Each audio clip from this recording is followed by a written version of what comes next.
ఉపాధి హామీ పథకం అసలు దాని లక్ష్యం ఏంది, దాని ఉద్దేశం ఏంది, ఎందుకోసం ప్రవేశపెట్టినారు?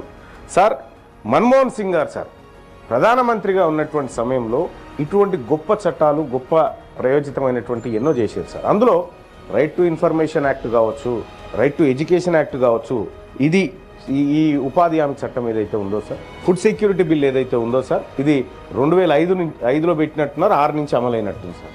అప్పటి నుంచి ఇప్పటి వరకు సార్ ఒకప్పుడు ఎట్లా ఉండే అంటే సార్, గ్రామీణ ప్రాంత వాతావరణము, నీకు పని ఏం చేసుకుంటావో చేసుకో అంటే పస్తులు పండాల్సిన రోజు నుంచి నువ్వు ఇయ్యకపోయినా సరే నేను కరువు పనికి పోయినా బతుకుతా అనేటువంటి ఒక మాట ప్రజల్లో వినిపించేది సార్.